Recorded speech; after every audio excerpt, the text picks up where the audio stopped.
এই যে বৌমা। হ্যাঁ মা, তোমার যদি এই বাড়িতে কোনো রকম কোনো অসুবিধা হয় সবার আগে কিন্তু আমাকে বলো।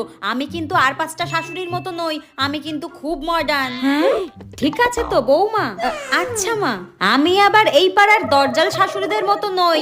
আমার বৌমাকে কিভাবে দেখে রাখতে হয় আমি খুব ভালো করে জানি। আমি আমার বৌমাকে সব রকম স্বাধীনতা দেবো, ঠিক আছে বৌমা? হ্যাঁ, এইরকম শাশুড়ি পাওয়া তো ভাগ্যের ব্যাপার। তোমরা হলে আজকালকার মেয়ে, তোমাদের সাথে যদি একটু জুগিয়ে না চললাম তাহলে কি হবে বলো? আমি তো আবার পাড়ার কুচুটে শাশুড়িদের মতো না যে বউদের 5 দিনের মাথায় ঝেঁটিয়ে বিদায় করে দেবো। আমি কিন্তু খুব ভালো শাশুড়ি বলে দিলাম। আচ্ছা, আমাকে কিন্তু তুমি তোমার বন্ধু মনে করতে পারো, ঠিক আছে তো?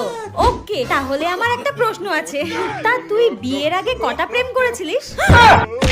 আমি তো এই বিয়েটার আগে 10টা প্রেম করেছি, তার মধ্যে একটাকে বিয়েও করেছি। তোর ছেলে সেকেন্ড নম্বর। হায় ভগবান, কোন মেয়েকে বাড়িতে ঢোকালাম? এই জন্য বলে ছেলের বউদের বেশি মাথায় তুলতে নেই।